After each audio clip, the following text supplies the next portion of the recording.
এখন দেখছেন YouTube channel Nitai Media live. সুধীজন, এখানে আলোচনার বিষয়বস্তু নির্ধারণ করা হয়েছে আগে থেকেই। মানব জীবন মুক্তি বা পরম শান্তি লাভের উপায় বা মানসিক প্রশস্তি লাভের উপায়।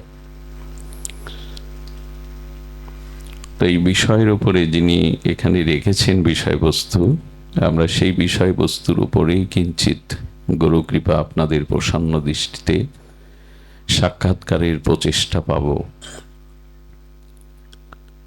মানব জীবনের সার্থকতা বলতে গিয়ে ভগবান সুখদেব তিনি বলছেন, সর্বত্যাগী ভগবান সুখদেব পরমহংস কুলতিলক বলেন, এই মহারাজ পরীক্ষিত, হে রাজন, তস্মাৎ সর্বাত্মা ভগবান ঈশ্বর হরি শ্রোতব্য কীর্তিতব্যশ্চ স্মাতব্যচ্যুত ভয়ম। শব্দের দিকে ধ্যান দিন। শুকমণি বলছেন, সর্বত্যাগী পরমহংস কুলতিলক বলছেন, হে রাজন, হে পরীক্ষিত মহারাজ, মানুষ জগতে আজকাল ক্ষুদ্র ক্ষুদ্র বিষয় চাইছে। বাচ্চাটা কে কথা বলছে? মানুষ জগতে ক্ষুদ্র ক্ষুদ্র বিষয়গুলি চাইছে, স্বল্প। কিন্তু বৃহৎ বস্তু, সেই বৃহৎ বস্তু চাইতেই যেন মানুষ কিছুটা ভুলে গেছে। ঋষিরা বলছেন, নাল্পে সুখমস্তি, অল্প চেয়েও না, অল্পতে সুখ নাই, অল্পতে শান্তি নাই, আনন্দ নাই। কিন্তু বর্তমান কাল কবলিত এই সময়ে আমাদের আধ্যাত্মিক চেতনা, আমাদের সুমেধা, এগুলো ভজন না করলে, গুরু কৃপায় মহৎ কৃপায় ছাড়া তো পাওয়া যায় না। ভজন করলেই মেধা সু হয়। তো সুমেধার অভাবে, আধ্যাত্মিক চেতনার অভাবে আমরা অল্পই চেয়ে বসে আছি। আর অল্পতে কখনো শান্তি আসে না, মানসিক প্রশস্তি আসে না। অল্প বলতে যা বুঝিয়েছেন, যা তোমাকে চাই না তুমি তাদের চাও, যা পেলে তা হারাতে হবে, এগুলি হলো অল্প। যেমন এই জাগতিক সংসারে আমরা স্ত্রী পুত্র সংসার, অর্থবিত্ত, পদ প্রতিষ্ঠা যা পাই, এগুলি অল্প। এগুলি বেশি দিনের স্থায়িত্ব থাকে না। আর এগুলি আমি চাই, ওরা আমায় চায় না, এতেও শান্তি হয় না। আকর্ষণ, ভালোবাসা, প্রেম দুই পক্ষ থেকে হতে হয়। আমি আপনাকে ভালোবাসি, আপনি আমাকে ভালোবাসতে জানেন না, তাতে আকর্ষণ হয় না, প্রীতি হয় না, মিলন হয় না। যেমন আমি টাকা চাই, টাকা আমাকে চাই, তো আমি টাকাকে ভালোবাসি, অর্থ, ধন, দৌলত আমি ভালোবাসি, ওরা আমায় ভালোবাসে। তো টাকার বান্ডিল আপনাকে ভালোবাসতে পারে? জড় বস্তুর সাধ্য নেই মন প্রাণ দিয়ে আপনাকে ভালোবাসবে। আপনি বাড়ি ভালোবাসেন, ওই ইট কাঠ পাথর আপনাকে ভালোবাসে? তো যদি উত্তর চাই, কি বলবেন? বাড়ি আপনাকে ভালোবাসে না আপনি বাড়িকে ভালোবাসেন? ভালোবাসতে গেলে তো একটা হৃদয় দরকার, একটা চেতনা দরকার। বাড়ির সেই ইট কাঠের চেতনা আছে কি? এমনি করে যাদের আমি ভালোবাসি, অথচ তারা আমাকে ভালোবাসে না। ভালোবাসা, প্রেম, ভালোবাসা, এই দুই পক্ষেরই আকর্ষণ প্রয়োজন। আমি ভালোবাসবো, সেও ভালোবাসবে, কিন্তু এইগুলি আমাকে ভালোবাসতে পারে না। আর লক্ষ্য করবেন, স্ত্রী পুত্র বন্ধু কুটুম্ব সজ্জন, যাদেরকে আমি খুব আপন মনে করি, তাদের সুখের জন্য জীবন যৌবন উৎসর্গ করেছি, তারা আমার সুখ চায় কি না এটা ভেবে দেখবার মতো আমাদের অবসর নাই। মনে করি তারা আমাকে ভালোবাসে, তাদের জন্য জীবন যৌবন উৎসর্গ করলাম। কিন্তু শাস্ত্রে বলছেন এই প্রাকৃত জগৎটা বড় স্বার্থের। এই স্বার্থ সন্নিগ্ধ জগতে যাদের জন্য তুমি সব করছো, তারাই একদিন তোমার সক্ষমতা যেদিন থাকবে না, তুমি ওদের জন্য যখন কোনো ব্যবস্থা আর করতে পারবে না, ওদের সুখের সম্ভার আয়োজন উপাচার দিতে পারবে না, ওরা আর তোমায় ভালোবাসবে না। এই সংসারের একটা নীতি আছে, এই জন্য শাস্ত্রে বলছে, ঋষিগণ বলছেন, নাল্পে সুখমস্তি, অল্প চেয়েও না, এগুলি অল্প। অল্পতে শান্তি নাই, মানসিক প্রশস্তি নাই। এই জন্য মানুষ পৃথিবীর ভূসম্পত্তি, বাড়ি গাড়ি, স্ত্রী পুত্র পেয়েও আজ পরম শান্তি পাচ্ছে না, পরম আনন্দ পাচ্ছে না। এগুলি পেলে যদি শান্তি হতো, এতদিন আমরা শান্তি পেতাম। কিন্তু যারা এগুলি পেয়েছে, ধন জন বিদ্যা পদ প্রতিষ্ঠা স্ত্রী পুত্র, তারা মানসিক শান্তি, মানব জীবনের পরম মুক্তি বা শান্তি পায়নি। এগুলি অল্প। আমি এদের সাথে বেশি দিন থাকতে পারবো না, এরাও আমার সাথে বেশি দিন নয়। এই স্বল্প সময় মাত্র স্বার্থের এই সম্বন্ধ, অনিত্য এই সম্বন্ধ, যা বিনাশশীল, যা টিকবে না, এতে তুমি শান্তি খুঁজতে চেয়েও না। অল্পে সুখ নাই কথাটা বহুবার বলা হয়েছে। কেন সুখ নাই? এই যে মন্দিরে প্রদীপ জ্বালিয়ে দিলেন, সামান্য একটু বাতাসে প্রদীপটা নিবাপিত হয়, নিভে যায়। কিন্তু কারো ঘরে যখন আগুন লাগে, জঙ্গলে যখন আগুন লাগে, বাতাস লাগলে নেভে তো? দুটোই তো আগুন, দুটোই তো বাতাস, একটা নেভে আর একটা আগুন বাড়ে কেন? কারণ কি? ঘরে আগুন লাগলো, বাতাস লাগলে নেভে কি না বাড়ে? কিন্তু প্রদীপটা, দুটোই তো আগুন, দুটোই তো বাতাস লাগলো। বলো অল্পতে সুখ নাই, এই জন্য অল্প বাতাস লাগলে নিভে যায়, বাড়ে না। আচ্ছা, সমুদ্রের যে তরঙ্গ, সেই সমুদ্রের তরঙ্গের মধ্যে চন্দ্র কিরণ, সূর্যের কিরণ পড়লে যেন চাঁদি রূপা গলিয়ে কেউ ঢেলে দিয়েছে, চিকমিক করে, দেখতে মন নয়ন আনন্দ পায়, সুখ পায়। এই জন্য তো পুরীতে যান, কক্সবাজারে যান।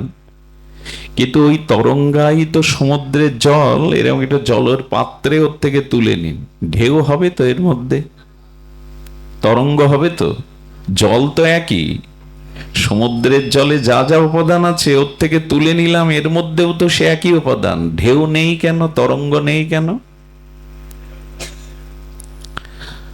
এটা আপনাদেরই বলতে হবে, তরঙ্গ নেই কেন? অল্পতে চলে আসছে, সীমাবদ্ধতার মধ্যে চলে আসছে, ওখানে তরঙ্গ হয় না।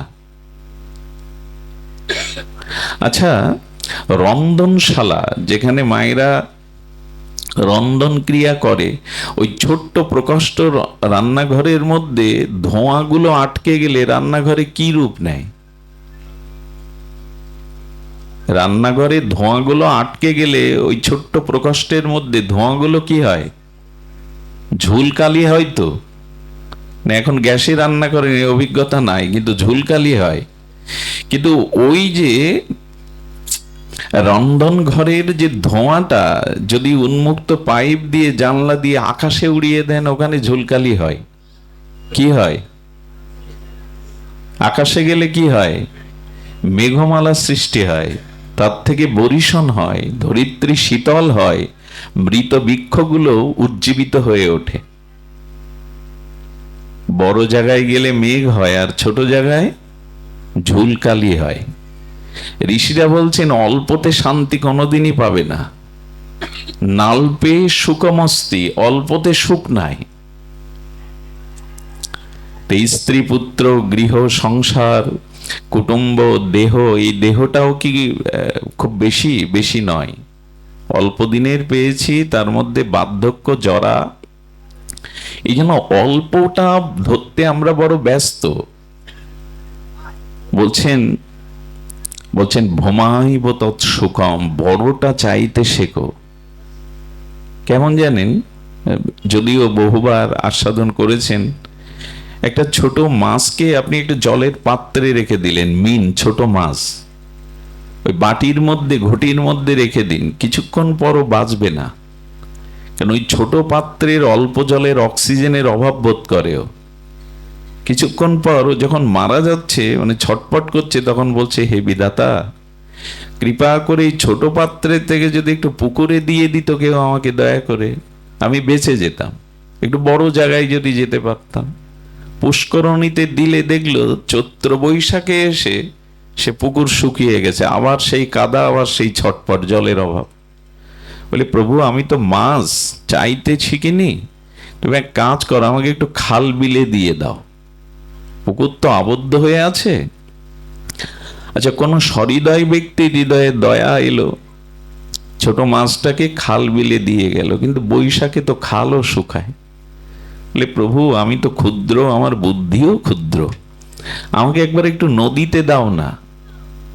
দেয়া হলো। নদী মরে যায় কিনা, নদী বাংলাদেশে সব মারা যাচ্ছে কিনা, পদ্মার যা অবস্থা, মেঘনার যা অবস্থা, ছোট নদীগুলো তো নাই বললেই চলে। এখান থেকে আরো 20-50 বছর পরে এই নদী প্রধান, নদীমাতৃক বাংলাদেশে আগামী প্রজন্মকে নদী ম্যাপে দেখাতে হবে। এখন নদীও শুকিয়ে যাচ্ছে, মাছ বলছে, প্রভু বারবার সেই ছোট জায়গা চাইছি যেখানে শুকায়, এইখানে তো ছটপট করতে হচ্ছে, কাজ করো প্রভু, একটু বঙ্গোপসাগরে ফেলে দাও, ভারত মহাসাগরে ফেলে দাও, ওইখানে অভাব হবে তো জলের। আমি বোঝাতে চাইছি, বড় কিছু চান, অল্পতে সুখ নাই। আমি বলছি না, ভারতীয় আর্য ঋষিরা বলছে, সাধন উপলব্ধি দিয়ে নালপেই সুগমস্তি। মনুষ্য জীবনে মুক্তি চান, আনন্দ চান, প্রশস্তি চান, এই জিজ্ঞাসা রাখা হয়েছে আজকে পাঠের বিষয়বস্তু। এগুলো একটু আগে বললে মানসিক প্রস্তুতি থাকে। সেই দেখলাম এই বিষয়বস্তু, তো আমাদের সূত্র হলো এই, বড়কে চাইতে হবে, বৃহৎ জায়গায় যেতে হবে। হ্যাঁ, বৃহতেই সুখ। কিন্তু আমাদের দুরবস্থা কি জানেন, ওই অল্পতেই সুখ খুঁজছি। শুরু করেছিলাম এই কথা দিয়ে, বড় চাইতে শিখিনি। বড়তে যে আনন্দ আছে এটা ভুলে গিয়ে ওই ক্ষুদ্র ক্ষুদ্র বস্তুগুলো চাইছি। মান সম্মান, পদ, টাকা পয়সা, সুন্দরী স্ত্রী, ঘর বাড়ি, এগুলো অল্প অল্প বস্তু চাইছি। আর এইগুলি চাইছি কেন? কারণ এর মধ্যে সুখ, এটা আমি আমার যে মেধা, আমার যে ভজন না থাকায় আমার ভিতরে মেধাটাও ক্ষুদ্র হয়ে গেছে। আচ্ছা, খাঁচাতে, পিঞ্জেরাতে, এটা লোহার খাঁচাতে আপনি একটা পাখি পুষেছেন, 1 বছর ধরে তাকে চানা দেন, দুগ্ধ দেন, দুটো অন্ন দেন, শস্য দানা দেন। এখন 1 বছর পর মনে হলো পাখিটা পিঞ্জিরায় আবদ্ধ, ওই অল্প জায়গায়, ওর সুখ তো গাছে গাছে, বনাঞ্চলে, উন্মুক্ত আকাশে উড়ে বেড়ানোতে। আপনার দয়া হলো, আপনি ওই পিঞ্জিরার খাঁচার দুয়ার খুলে দিলেন। বাস্তব সত্য কি জানেন, 1-2 বছর যে পাখিটা খাঁচায় আবদ্ধ হয়ে আছে, ও দুয়ার খোলা পেলেও উড়বে না। কেন জানেন? উড়ার কথাটা, ওই যে বড় আকাশ, বনের উন্মুক্ত স্থানে উড়ার কথাটাই ওই 1-1.5 বছরে ভুলেই গেছে। আমরাও তেমনি আনন্দ কোথায়, এ কথাটাই সংসার খাঁচায় বদ্যি হয়ে, আর ওই যে একটু চানা দেয়, দুধ দেয়, এখানে একটু মিষ্টি মুখ পাই, একে অপরের ভালোবাসা পাই, মনে করেছি শান্তি তো সব এইখানে। পাখিটা ভুলে গেছে উন্মুক্ত আকাশের কথা। ও যে উঠতে পারে, বিধাতা ওকে দুটো ডানা দিয়েছে, ও যে গাছে গাছে, শাখায় শাখায়, নীল আকাশে ওড়ায় ওর শান্তি, এ কথা ভুলে গেছে। আমরাও ভুলে গেছি আমাদের শান্তি কোথায়, আনন্দ কোথায়। ওই যে খাঁচার মধ্যে আবদ্ধ হয়ে, ওই যে একটু পরে চানার দানা আসবে, ছোলার দানা, একটু দুধ আসবে, ওই লোভটাই তো আছে। এখানে বসে বসে পাচ্ছি, একটুখানি জাগতিক ভোগ সুখ পেয়ে মনে করেছি ভালোই আছি, উঠতেও ভুলে গেছি। এই মনুষ্য জন্মটা আমরা পেয়ে সংসার মায়ায় খাঁচার মধ্যে আবদ্ধ হয়ে গেছি। এই খাঁচা থেকে বের হতে পারে, মালিক তখন মনে করছে দুয়ার খুলে দিলাম, তোমাকে মনুষ্য জন্ম দিলাম, শ্রী গুরু দিলাম, ভাগবত দিলাম, সাধু সঙ্গ দিলাম, যে মুক্ত হওয়ার জন্য, এই জন্ম মৃত্যু চক্র থেকে মুক্ত হওয়ার জন্য। কিন্তু তুমি মোহমায়ায় আবদ্ধ হয়ে জাপটি মেরে বসে আছো, ওড়ার কথা ভুলেই গেছো, নিজের মুক্তির কথাই ভুলে গেছো। এখন একভাবেও বেরোতে পারে, মালিক যদি এইটুকু মনে করে ওড়ার কথা ভুলে গেছে, তো আমি ওকে হাত ধরে খাঁচা থেকে বের করে উড়িয়ে দিই। এই কাজটা সাধুগুরু বৈষ্ণবী করেন, আপনাকে ওই সংসার কাছা থেকে আপনাকে উড়িয়ে দিতে পারে, নীল আকাশে উন্মুক্ত জায়গায় উড়িয়ে দিতে পারে। এটা সাধুগুরু বৈষ্ণবের কাজ। কিন্তু এটা সাধুগুরু বৈষ্ণবের কাজ। যে আমি বলছি, আপনারা বলে উলোধ্বনি না দিলেই ভালো, যদি দেন একবার দিতে হবে। ভাগবতের এইটাই নিয়ম, কারণ এই ভাগবত ধ্বনিটাই মঙ্গল ধ্বনি। অন্য সময় উলোধ্বনি 7 বার বা 3 বার দেওয়ার নিয়ম আছে, ভাগবতে একবার দিলেও হবে। এরপরে এটা খেয়াল রাখুন, বারবার দেওয়ারও প্রয়োজন নাই। সুধীজন, এর আবার ভুল ব্যাখ্যা করবেন না, বারবার উলোধ্বনি দিতে উনি নিষেধ করছেন কেন? লোক তো আরো নিতাই গৌর বলে বারবার হাত তুলে হরিবল দিতে বলে, উলোধ্বনি দিতে বলে, আসরটা জমে যায়, ভাগবত কথার বিঘ্ন হয়, অনেক কথা বাদ পড়ে যায়। এই কথাই হলো মঙ্গল ধ্বনি। ওটা নিয়ম করে অন্য সময় দেবেন, পূজা পার্বণ সন্ধ্যা আরতিতে দেবেন। এইসব কথার আবার ভুল ব্যাখ্যা হয় এখন। উনি উলোধ্বনি নিষেধ করলেন কেন? এসব ভুল বুঝবেন না। মূল মঙ্গল ধ্বনি এখন ভাগবত শব্দ।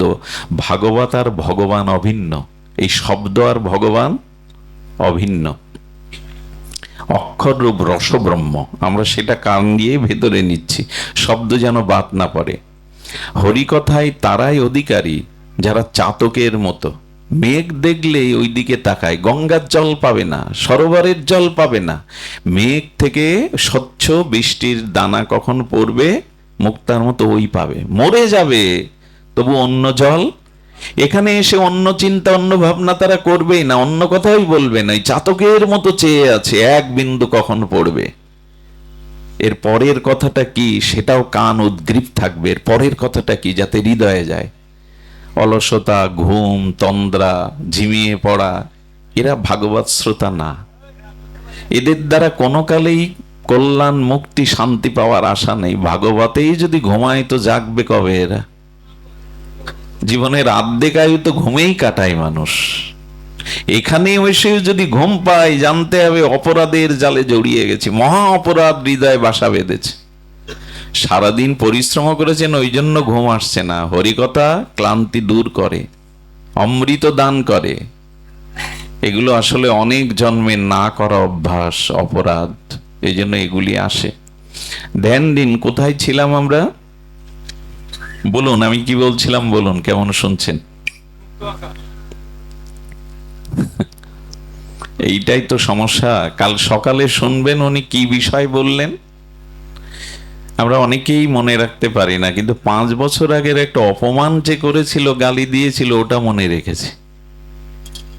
5 বছর আগে যে আমাকে একটা অপমান সূচক কথা বলেছিল না, ওটা আমি মনে রেখেছি।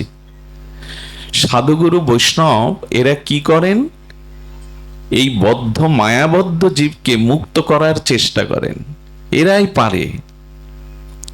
ওরা কেবল কথার পাকে নিত্য আমায় বেঁধে রাখে। রবীন্দ্রনাথ, বাবা আমার, মা আমার, স্বামী আমার, স্ত্রী আমার, পুত্র আমার, ওরা কেবল কথার পাকে নিত্য আমায় বেঁধে রাখে। তোমার বাঁশির ডাকে সকল বাঁধন খোলাও খোলাও খোলাও।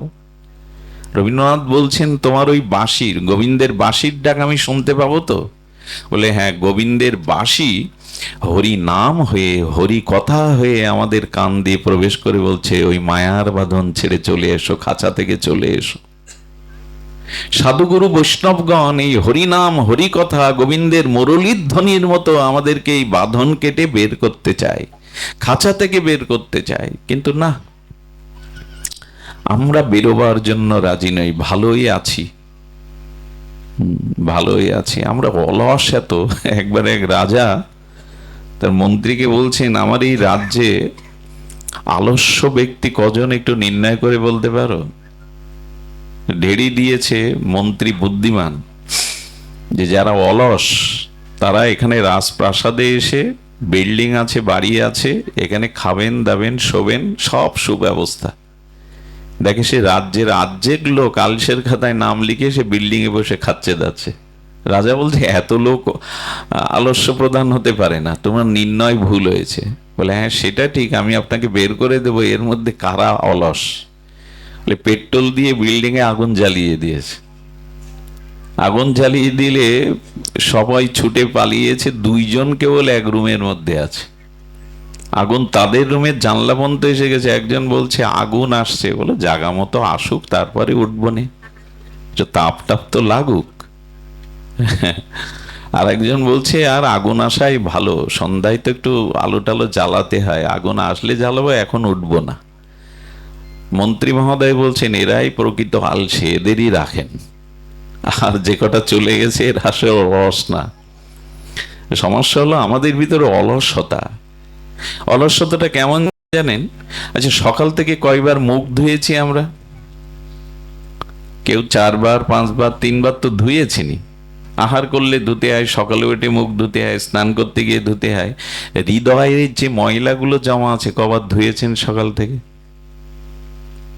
হৃদয়ে তো ময়লা জমে, কামনা বাসনা ময়লা জমে, একেও তো কবার ধুয়েছি।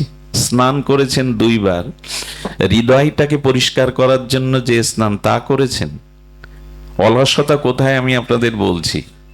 আচ্ছা, 3 বেলা তো ভোজন করতে হয় না? খেয়েছেন কিনা সবাই? আজকে উপবাস অবশ্য, যারা বৈষ্ণব তারা নির্জলা যারা থাকে, আমরা সকাল সন্ধ্যা থাকি, তো উপবাস বাদে তো আমরা পাই, উপবাস করলেও সকাল সকাল পাই, অনেকেই পায়, দুপুরের মধ্যে পাওয়া হয়। আধা বেলা কোনো উপবাস হয় না, উদয় এবং অস্ত এছাড়া কোনো উপবাস হয় না। আরে যে 3-4 ঘন্টা না খেয়ে থাকতে পারেন, তো কে বলেছে আপনাকে উপবাস করতে? মানসিক দৃঢ়তা থাকা চাই। সকালে উঠে একাদশী করতে পারলাম না, পারণ কটায়, ওই দিকে লক্ষ্য। সাধু বাবা পাবো কি? আর কোনো নিয়ম নাই একাদশীর, খাবো কি আর পাবো কি, এই আমাদের ব্রত। তো যাই হোক, আমাদের উচিত হবে যে আমরা 3 বার ভোজন করি। ভজন করি কয়বার? এক বেলা না খেলে আমি খাইনি, মুখ শুকনো, আর পাচ্ছি না। এক বেলা কেন, অনেক জন্ম ভজন করেননি, তার জন্য তো আপনার ক্ষুধা জাগে না, ভজনটা হয়নি। এটা অদ্ভুত জিনিস দেখবেন, হাসপাতালের বেডে মারা যাচ্ছে তবু স্যালাইন দিয়ে ডাক্তার খাওয়ায়। আত্মীয় স্বজন মরা ব্যক্তির, মুমূর্ষু ব্যক্তির একটু রসগোল্লা, একটু ফলের রস, জুস খাওয়াতে আসে আদর করে। মৃত্যুর দিনও আমরা খাই, মৃত্যুর দিন ভোজন করি, ভজন করি তো মৃত্যুর দিন। এইগুলো অলসতা। এই জন্মটা পেয়েছিলাম, বিবেক পেয়েছিলাম, বুদ্ধি পেয়েছিলাম ভজন করে নিজের কল্যাণ করতে, উদ্ধার হতে। এই বারবার মার গর্ভে জন্মানো, বারবার মৃত্যুবরণ করা, বারবার কর্মফল দুঃখ জরাব্যাধি ভোগ করার থেকে মহাকল্যাণ, মহামুক্তির পথে যাওয়ার জন্য এই মনুষ্য জন্মটা ছিল। কিন্তু আমাদের দুর্দশা কি? বেরোতে চাচ্ছি না, খাঁচা খোলা। অনেক দিনের এই লোভ লালসা, চানা আসবে, দুধ আসবে, খাঁচার মধ্যে বেরোতে চাচ্ছে। স্বামী রামসুখ দাস একটা অপূর্ব দৃষ্টান্ত দিয়েছেন, যদি হৃদয় দিয়ে শোনেন। এক অন্ধ ব্যক্তি কারাগারে ছিল। কারাগারে যারা থাকে তাদের 80% ব্যক্তি দোষী না, 20% ব্যক্তি দোষী হতে পারে। মিথ্যা মামলায় অনেকেই ওর মধ্যে কাটায়। তো অন্ধকে একবার জেলার, খুব দয়াবান জেলার, বলে অন্ধ ব্যক্তির দোষ তেমন নাই, কারাগারে আছে, উনি চেষ্টা করে কোর্ট থেকে আদেশ এনে বলল আপনার জামিন হয়েছে। তো তখন বলছে দেখুন একটা শর্ত আছে, আপনাকে আমি হাত ধরে কারাগারের গেটের বাইরে বের করব না, গেট খুলে দিতে বলেছি, আপনি বেরিয়ে যান। অন্ধের অনুভূতি আছে তো, এক হাতে লাঠি আর এক হাতে কারাগারের প্রাচীরকে হাত দিয়ে দিয়ে চলছে। কারাগারের প্রাচীর, যেখানে গেটটা পাবে, দরজা পাবে, খোলা পাবে, সেখান থেকে চলে যাবে। হাত দিতে দিতে দিতে দিতে যেই গেটের ফাঁকা জায়গায় হাত দিয়ে অনুভূতি করবে এই গেট, এই দরজা, ওইখানের মাথা চুলকাতে শুরু করেছে। তো গেটের হাত দিতে যাবে, মাথা চুলকাচ্ছে। কারাগারে থাকলে চুলকানিটা নিয়ে চর্মরোগ হয়েছে, ওই চুলকাতে চুলকাতে হাঁটছে, তো পেরিয়ে গিয়ে আবার যখন হাত দিয়েছে, দরজা বাদে আবার সেই প্রাচীর। যে এইভাবে ও সারা বেলা ওই ঠিক ওইখানে যখন আসে, ও তখন চুলকানি পায়। ওইখানে যখন আসে তখন ওই চুলকাতে থাকে আর গেটটা পেরিয়ে যায়।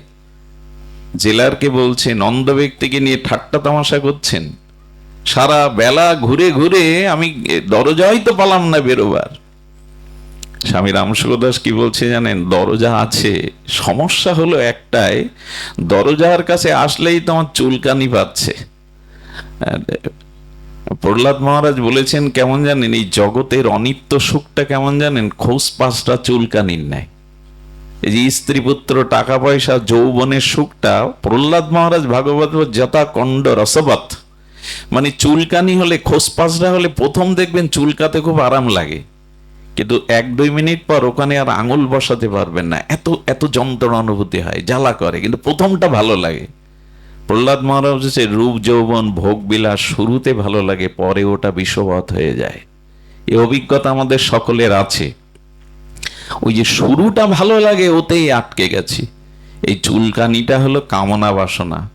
ভগবান বললেন সংসার কারাগার, আর এই মনুষ্য শরীরটা হলো মুক্তির দুয়ার। পৃথিবীর অন্য কোনো শরীরে আপনি মুক্তি পাবেন না, ভগবান পাবেন না, একমাত্র মনুষ্য শরীর ব্যতীত। দেবতারাও এই শরীর প্রার্থনা করে, সুরদুর্লভ বাঞ্ছিত এই দুর্লভ মনুষ্য জন্ম করেন। এই জন্মে ছাড়া ভজন সাধন করে উদ্ধার হবার অন্য কোনো জন্ম প্রশস্ত নয়। শুনে রাখেন 84 লক্ষ জনির মধ্যে, জীবের মধ্যে একমাত্র মনুষ্য জন্মই নিজের উদ্ধারের শ্রেষ্ঠতম দুর্লভ জন্ম। দেবতারাও প্রার্থনা করে, আমরা আটকে গেছি চুলকানিতে। যে মনুষ্য জন্মটা উদ্ধারের, কিন্তু ওই যে কামনা বাসনার চুলকানি, দরজা পেলাম খুলে আরো চাই, আরো ভোগ চাই। আর ভোগের কথা কি বলবো, শরীরটা দেখাই না ভালো, বিউটি পার্লার আছে, আমরা সব ঢেকে দিতে পারলে বাসি। গুণের রূপ নাই, প্রকৃত রূপ তো গুণে, ব্যবহারে, সচ্চরিত্রে। এখন ওটার দরকার নেই, বাইরে বিউটি পার্লারে সেজে আসলে হলো। রুচিটা কত নিচে নেমে গেছে। একটা চুল যদি প্রসাদে পড়ে, খাদ্যে পড়ে, ওটা খাবেন? মাথার চুল, সেই চুল এখন যুবক যুবতীরা কেটে সেটে মডেলিং করে মানুষকে আকর্ষণ করার চেষ্টা। চুল কখনো সৌন্দর্যের প্রতীক হতে পারে? হৃদয় নাই, সদ্গুণ নাই, ব্যবহার নাই, চুলের সৌন্দর্য এখন ফ্যাশন করে আকর্ষণ করে। কতটা রুচি নিচে নামলে এটা হয়। আচ্ছা, নখ সৌন্দর্যের বস্তু কি? পৃথিবীতে সব থেকে বিষাক্ত একটি বস্তু হলো নখ। যারা ভগবানের সেবা পূজা করে, নখের অগ্রের অংশ যদি কোনো জলে স্পর্শ করে, ওই জল ভগবত সেবায় লাগে না। যারা কীর্তন করতে ওঠে, পদ পদাবলী কীর্তন, সব মায়েদের হাতে দেখি বড় বড় নখ পালিশ দেওয়া, অথচ কীর্তন করছে। নখটা রাক্ষসী সভ্যতা। যেসব প্রাণী অন্যের মাংস ছিঁড়ে খায়, এইসব প্রাণীগুলো শৃগাল, কুকুর, বাঘ, সিংহ, দেখবেন সুসালো নখ ঈশ্বর প্রদত্ত।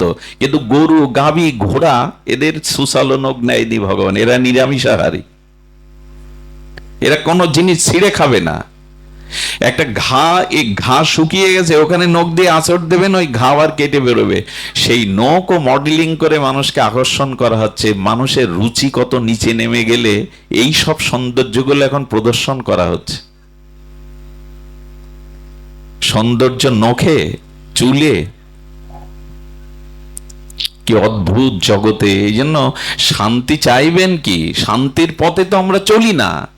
দরজা খোলা, কিন্তু এই কামনা বাসনার চুলকানিতে। আর 70 বছরের বুড়োও যদি চুলকালি করে, তো কাকে কি বলবেন আপনি? খুব দরকার চুলকালি করার। মানে আমি ফুরিয়ে যেতে চাইছি না, আমার এখনো সব শেষ হয়নি ভোগ বাসনা। লোক আমাকে বৃদ্ধ বলুক, বয়স ফুরিয়ে আসছে, এ আমি চাই না। রুচি কোথায় নেমে গেছে মানুষের, কাকে বোঝাবেন? চুলকানি রোগ একবার হলে ও খুব আরাম লাগে, আর বেরোয়ার ইচ্ছা থাকে না। জেলার বলছে দরজা খোলা, তোমার চুলকানি হলো সমস্যা, এই সময় হাত ধরে আমি বের করে দিচ্ছি। সাধুগুরুই পারে এগুলো বুঝিয়ে যে আমাদের পথ কোনটা। এই সবগুলোকে আর আমরা শুনে মানি? আমাদের চিন্তা চেতনাকে আর এদিকে আসে? কত জন্মের আবর্জনা ভেতরে। ডাক্তার মহানম্রত ব্রহ্মচারী বললেন, সারা পৃথিবীর শপিং মলগুলোতে যান, কি সাজানো? ওখানে নখ থেকে চুল অব্দি দেহ সাজাবার সব ওখানে প্রসাধনী। আচ্ছা, হৃদয়কে সাজাবার, আত্মাকে উৎকর্ষ করার প্রসাধনী কোথায়? আমাকে দেখান। ড্রেসিং টেবিলে যান, একটু যদি ধনী হয়, ওই ড্রেসিং টেবিলে পায়ের নখ থেকে চুল অব্দি কতগুলো ওখানে বোতল সাজানো, প্রসাধনী সাজানো। আত্মাকে সাজানোর জন্য, হৃদয় সুন্দর করার জন্য কটা প্রসাধনী ওখানে রেখেছেন। আত্মাটা যে কঙ্কাল হয়ে গেল, ও যে খাদ্য না পেয়ে, হরিনাম হরিকথা ভজন সাধন না পেয়ে যে কঙ্কাল সার হলো, ওদিকে খেয়াল নাই। বাইরে মেকআপ দিয়ে সুন্দর হওয়ার চেষ্টা করো, এ সভ্যতা বেশি দিন টিকবে না। পৃথিবীর আজ যে দুর্দশা, সেটা হইল আত্মাকে ভুলে এই দেহ সর্বস্ব ভোগ বাসনায় আমাদের অল্পের মধ্যে এনে ফেলেছে। এই জন্য ঈশ্বর বলেছেন, সাধুগুরু বৈষ্ণবের সঙ্গ করো, ভগবত কথার মাধ্যমে তোমার এই জীবনের বড়কে পাওয়ার, বড়কে ধরবার এই প্রচেষ্টা করো। সুধীবৃন্দ, ভগবান এই জন্য কি করলেন জানেন? সবখানে মৃত্যু, সব জগতের বস্তু অনিত্য, জগতের সব বস্তু দুঃখপ্রদ, কষ্ট, যন্ত্রণাময়, অভিশাপময়, এটা টিকবে না।